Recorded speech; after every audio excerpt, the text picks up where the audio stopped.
Uh, Quickly at the top, there's news out this morning that consumer confidence continued to surge this month as Bidenomics grows the economy from the middle out the bottom up. Consumer confidence is now at its highest level in more than 2 years as Americans feel more optimistic about their personal finances and inflation expectations are falling. This is no accident. It's a direct result of the president's agenda. In fact, this morning, we're headed to Florida, where President Biden's Investing in America agenda has now led to more than $9 billion in private sector investment across Florida, as well as $14.5 billion in federal funding that has already been announced for clean energy and infrastructure projects across the state. That includes roads, bridges, transit, rail, airports, $800 million for better access to clean water, and $2.7 billion to provide affordable, reliable, high-speed internet to everyone in Florida. When President Biden entered office, the Florida unemployment rate was 5.9%, and many small businesses had closed. Today, Florida's unemployment rate has dropped to 3%, with 1.2 million new jobs created since January 2021. Meanwhile, Floridians have filed 1.8 million new business applications in the same time period. Florida residents are also saving money on their healthcare premiums and prescription drugs, high-speed internet, and home energy costs. In fact, more than 4.8 million Florida residents with Medicare will benefit from the $2,000 yearly cap on out-of-pocket prescription drug costs, a $35 monthly cap per insulin prescription, and free vaccines. And an astonishing 4 million Floridians signed up for health insurance through the Affordable Care Act marketplaces during the open enrollment period for 2024 and will benefit from up to thousands of dollars per year in savings from lower health care premiums. With that, I'm going to turn it to John to speak to some foreign policy news this morning. Hey, everybody. Just a couple of things at the top. National Security Advisor Jake Sullivan met today with Amir Sheikh Al Thani of Qatar to discuss the latest between Israel and Hamas and Gaza, as well as also to talk about our continued efforts to try to get a hostage deal in place. We're going to have a readout of that conversation to y'all soon here. Today, Mr. Sullivan's also having a chance to meet with the families of the Americans that are still being held hostage by Hamas. And then finally, I mentioned it the other day. I can't remember if it was yesterday or day before about the inaugural meeting that we're having with the PRC on this counter-narcotics working group. So I just wanted to give you a quick little readout that we brought the meeting was today. We brought a whole delegation of the government led by Jen Doskel of the NSC, but included DHS, DOJ, State, Treasury. And what was interesting was that the PRC reciprocated, and they brought a whole of government delegation as well. So it was a good set of discussions. They committed to cooperate on increased law enforcement coordination to tackle the distribution and export of precursor chemicals for the opioids that are taking so many lives, to deal with addressing illicit financing, and to increase our information sharing across the two governments. Again, the goal here is to produce concrete, measurable actions that lead to a reduction in the supply of these precursor chemicals that are killing, again, so many Americans. So this is a good start, but it is just a start, and there's a lot more work to be done.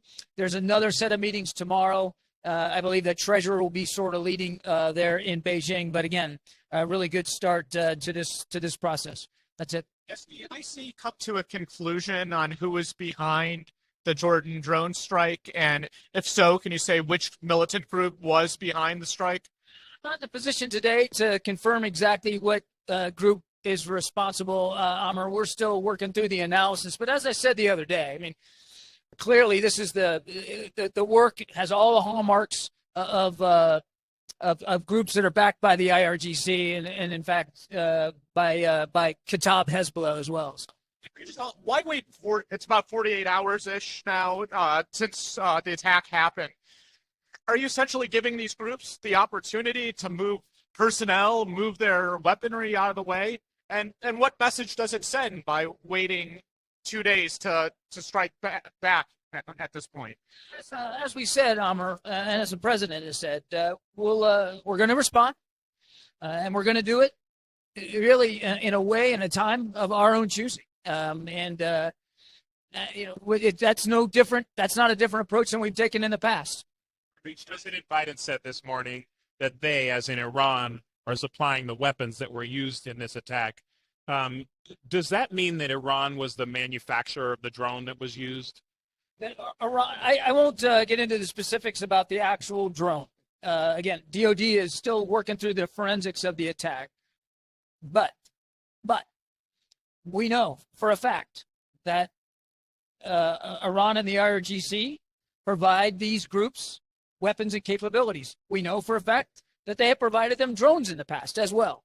But as for the exact drone that was involved in this attack, again, DOD is still working through the forensics on it. Will the president attend the dignified transfer of remains? The president had an opportunity this morning to speak with the family members of the three service members who were tragically killed in this attack. He was grateful for their time. He expressed to them how proud we all are of their service, how we mourn and feel sorrow over their loss. Made sure that those families knew that not only was that service and sacrifice going to be honored and respected, but that they would continue to get the support that they need as they work through what no family wants to have to go through. As I said, no Blue Star family wants to become a Gold Star family.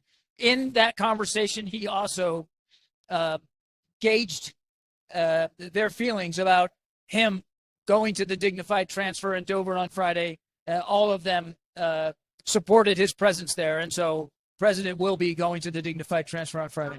On Israel and the hostage deal, what was the president's reaction to Prime Minister Netanyahu voicing some disinterest in releasing, quote unquote, thousands of terrorists in order to get a hostage deal done?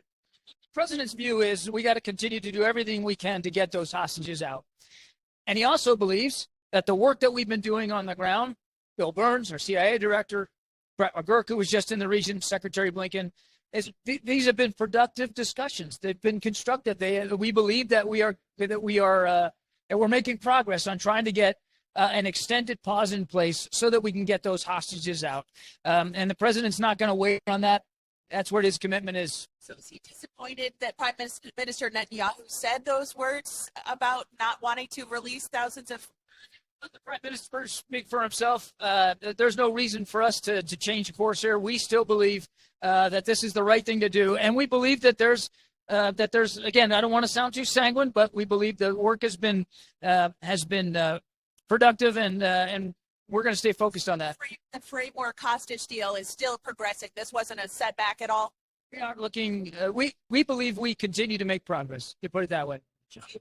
Clarity on why the drone was able to get to the base, why that was successful. Was there a mix-up? Do you have any more clarity on what happened with the attack? I point you to the Defense Department to speak to again, they're doing the forensics to figure out how this happened, as you would expect they will do, and that so that they can learn lessons and try to prevent such an attack in the future. But I don't have any more granularity on that.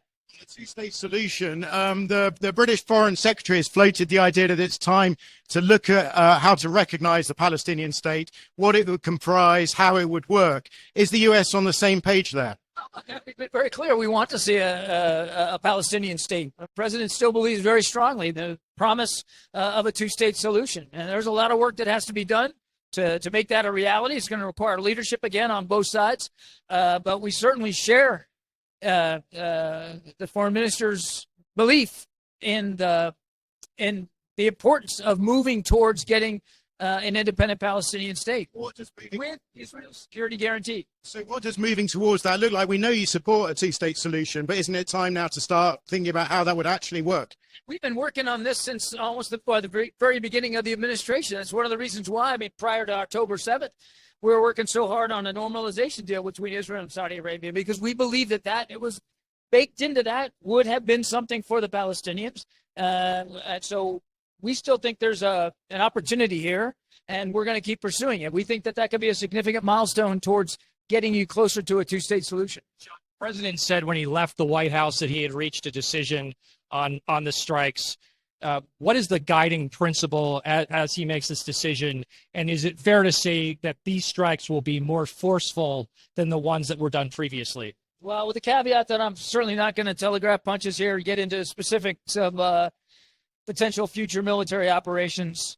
To your question, guiding principle is making sure that we continue to degrade the kinds of capabilities that these groups have at their disposal to use against our troops in our facilities, and to send a strong signal to their backers in the IRGC that these attacks are unacceptable, and the president will do what he has to do to protect our troops and our facilities, and to look after our national security interests in the region. And I would tell you that, as I said yesterday, they have now taken the lives of 3 American troops. And so I think it's fair for you to expect that we will respond in an appropriate fashion, and it is it's very possible that what you'll see is a tiered approach here, not just a single action, but potentially multiple actions. You say if it will only, and can you say if it will only be military in its nature, or is economic responses such as sanctions on the table as well? I don't think I'm going to get into more detail than that. On Ukraine aid, some European leaders sound more pessimistic about the U.S. providing funding for more Ukraine aid. For example, President Macron talked about wanting European leaders to be ready to support Ukraine over the long term if U.S. aid doesn't come through. Is there some reason why some of these European leaders are sounding more pessimistic? Do you know? Is there actually blame them when they look at what's going on Capitol Hill? We put a supplemental request in place in October for $60 billion. Number was carefully constructed in consultation with our Ukrainian counterparts about what they were going to need. You can hardly blame other leaders around the world from thinking about what other decisions they have to make now based on the uncertainty that the United States is going to be able to come through. And it points precisely to what we've been saying before, that American leadership matters. And people do look to us for an example and for that leadership. And, again, we're hopeful. Still hopeful, the president is, that we'll be able to get this supplemental funding and we can go back to being the world's leader in supporting Ukraine. But again, I don't think you can. I think other leaders in Europe and elsewhere can be forgiven for working through in their own minds how they're going to be able to support Ukraine should the United States not be able, thanks to what's going on Capitol Hill, to be able to continue that support. I just had to follow on JJ's earlier question on Netanyahu's comments earlier. On the optimism for a deal coming together, where's that space? Because Netanyahu's saying no to thousands of prisoners and they're going to stay in Gaza. Hamas is saying a deal has to hinge on lots of prisoners and them being out of Gaza. So where's the space, I guess? Again, I can't speak to the Prime Minister's public comments. All I can tell you is the conversations that we have had in just recent days with our counterparts, including Israel, lead us to believe that there's real potential progress here towards getting a deal in place for an extended pause that will allow those hostages to get home. And I think that's what the Israeli people want too. They want their loved ones back with their homes and their families where they belong. Quickly following up, are there any plans for the president to speak with Prime Minister Netanyahu, given his comments and given where things are with the hostage deal grenade? Scheduled to speak to. Just want to follow up on that one. So Hamas has said that the number of hostages that they would be releasing still has not been specified in these talks. Is that accurate? I won't negotiate here on Air Force One. Just for clarification on a question earlier, has the U.S. identified who was behind the attack that killed 3 American servicemen? I already answered that question. We're still working our way through that. The president has decided on his response, he said. So how can he decide on his response if you're still working through that? Just don't have anything more to add on that. Ask your question about another part of the world, particularly that the president, I know, has a lot of interest in. Northern Ireland's largest British Unionist party agreed to end a boycott that essentially, I think, ends the Belfast government standstill. Has the president taken note of this, and is there any White House reaction? We welcome that there's progress here, but as we understand it, there's still some legislation that's required, and certainly we'd leave that to the elected officials in Northern Ireland to speak to. But as we understand it, there's still some legislation that has to be inked before they can get that forward. Just a quick one on Pakistan. Imran Khan, the former prime minister, was sentenced to 10 years in prison. Is there any concern that the U.S. has that the Pakistani government may be trying to send a message to his supporters? He's obviously not on the ballot, but they do have the upcoming election in February. Does the U.S. have any concern that the Pakistani government may be trying to target Khan's supporters through this sentence? We see this as an internal judicial matter for the Pakistani government to speak to. Obviously, as a democracy, just like for any other country, we want to make sure that elections are free and fair, and that judicial processes are also done, in the most appropriate manner possible, recognizing an individual's rights. And I think I'd leave it at that.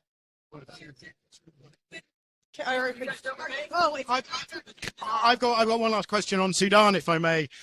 Given all the political and diplomatic capital you're using up in the Middle East, are you able to bring any pressure on countries like the United Arab Emirates, who we know are backing the RSF that the US is accused of ethnic cleansing? Do you have any extra diplomatic clout to put pressure on the UAE? I would push back on the notion that we're somehow so fixated on what's going on in the Middle East that we can't focus on other places around the world, including Africa. We continue to be engaged diplomatically to make sure to do what we can to see that the aspirations of the Sudanese people are met, and that the violence between these two sides stops. Do you have any examples of what you're doing on that front, including pressuring the UAE? I'm sure I'll refer you to the State Department for details, but we continue to work this diplomatically. All right. Thanks, everybody. I wanted to ask about the border and the president's statement that he would shut it down. What does that I mean, obviously the bill would need to pass, but then what technically does that mean? Like, what would it look like, shutting the border down? Look, I think Karine talked about this quite a bit yesterday, but this is a president who believes we need action to secure the border.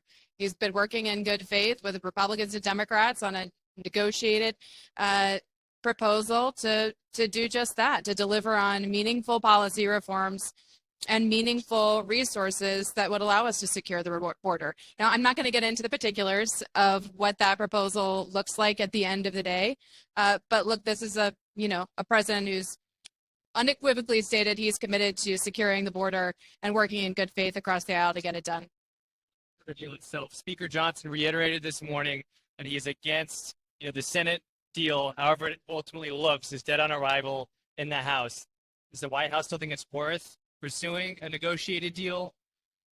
I think we've unequivocally said yes. And if, Speaker Johnson is serious about securing the border, which he also said this morning that he is, then he should work across the aisle with us, reach back across the aisle in good faith and join us. We're working along with Senate Republicans as well as Democrats. We think that if this proposal that's on the table was to be enacted, it would be the most meaningful, fair, significant piece of legislation to secure the border that we've seen in decades. On the border again, can you explain a little bit further why the president doesn't take some executive actions on the border himself? I think the president has also been clear that he needs additional authorities from Congress, and part of what he's asking Congress to do here is to deliver those authorities. I'm not going to get specifically into more of what the bill says down on the line items, but the president's been really clear he needs additional authorities to secure the border, and that's exactly what he's asking Democrats and Republicans in Congress to work with him to deliver. Test his executive authority. Why not test his executive authority? Just do it.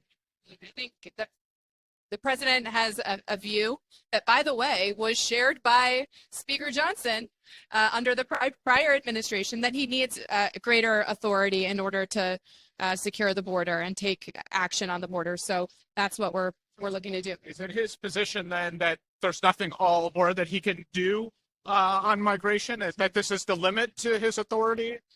The president, I think just a moment ago, that certainly he feels that there are things that are within his power, but there are also things that are not within his power that he's looking for a congressional authority to do in order to step up border security. Doesn't he take some of those steps that are within his power? That's what I'm asking. Like, there are some things in his power. Why doesn't he do those? In the middle of negotiating in good faith across the aisle with Democrats and Republicans in the Senate, to try and get this proposal done. I'm not going to get into the particulars of those conversations and what is or is not on the table, but look, we think that there's no reason we can't come to a very significant deal here that, again, would be historic in nature, that would deliver on meaningful reforms and resources that would help us secure the border. And, that's the stated goal of both Republicans and Democrats in Congress. What's standing in the way? We don't think politics should. The White House's view of this House Homeland Security vote that we're expecting today to impeach Mayorkas, they argue that he has refused to enforce immigration laws.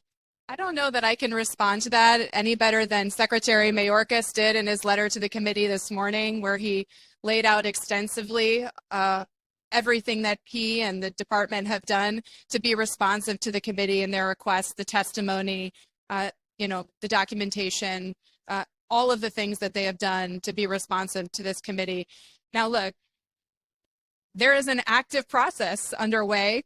President Biden, Secretary Mayorkas, Senate Democrats and Republicans are actively talking about bipartisan, meaningful policy reforms and resources to help secure our border. House Republicans could be working with us on that as part of that effort. Instead, this is what they're doing today. We think that the American people would much rather see Democrats and Republicans working together on Congress, on Capitol Hill, and with the White House to deliver on what we need to do, the action that we need to see to secure the border. Just questions for you, Olivia. First, the call that the president had with service members' families, that was this morning at the White House? That's correct. And when the president goes to Detroit this week, will he be meeting with Muslim and Arab American leaders when he's there? We have not confirmed other travel this week. Is there any other official business that's taking place on this trip to Florida? The president has two political events today. I refer you to the campaign to speak in more detail about those, but don't have any additional official events to discuss on the ground here in Florida today.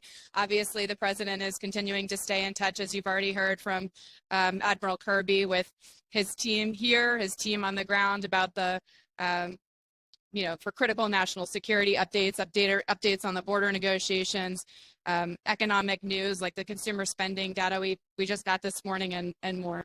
On the call with the Gold Star families, how much time did he spend on the call with them? Did he have any reaction after the call that he conveyed to staff? And is there anything you can tell us about what specifically he told the families? It wasn't 3 separate calls.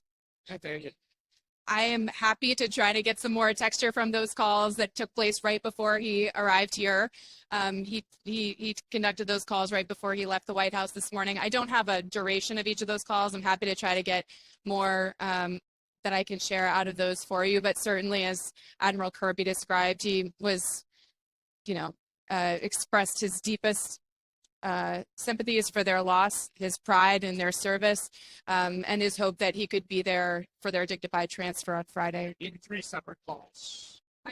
But let me just come back to you with that. And is the campaign fully reimbursing the White House for today's trip since there are no official events? Do you have any? There are well-established guidelines that we always follow. We've done trips in recent weeks and months that are all political, all official, or a mix of both. And in every case, we follow the letter of the law in terms of the cost sharing that council dictates. Is that normal protocol for the president to ask the Gold Star families if it will be okay for him to attend the dignified transfer? I believe that is normal protocol, something respectful to offer to these families if they would want the president to be there. Federal Reserve is meeting tomorrow. You're going to have a jobs report on Friday. Do you think we're going to hear from the president on the economy this week? And just where does he think the economy stands now compared to 6 months ago? And does he have a personal view on whether interest rates should be reduced? I think you hear from the president a lot on the economy, so I'm not sure that will be any different this week, but I don't have any specific sets of remarks to announce at this moment in time. Certainly, we think it's a huge deal that consumer spending continued, or consumer confidence continued to grow today for the third month straight. It's a good sign that people are starting to feel the impact of the economic progress we've been seeing and are starting to really internalize that. Talk a little bit about the decision with this trip today to go to particularly Jupiter, which is kind of one of the hearts of Florida, Trump country, and that Trump has a golf course there. Is the president taking, I don't know, maybe a little pleasure in tweaking the former president a little bit about going into his home turf? I can't speak too much in depth to these campaign events since I wasn't involved in planning them or putting them together. So I'd refer you to the campaign there. I just don't want to get too close to crossing the hijack line here. But has the president told you, have you spoken to the president about these stops? And has he said anything about whether he plans to say something about Trump? I would leave it to the president to speak to this. I cannot, as a federal official, speak about campaign events, unfortunately. And there are reports on House Democrats being investigated by DOJ. Any White House comment or reaction? There's a House Democrat being investigated by the DOJ. Conflicting reports on who exactly. Has the White House been following this? Any comment or reaction? I think it's Cori Bush. We're seeing the same news that you are, but certainly on anything related to a DOJ investigation would refer you to them as they're independent in this respect. President Donald Trump has been nominated for the Nobel Peace Prize for his work on the Abraham Accords. Do you have any response? Other than this is news to me, I had not heard that yet, but no, I don't. I don't necessarily have an immediate comment or reaction to that from you. For you. Anything else? Okay. See you guys. Thank you. From the campaign on the trip? Sorry. From the campaign on the trip with my Gaggle? The ground. It's great.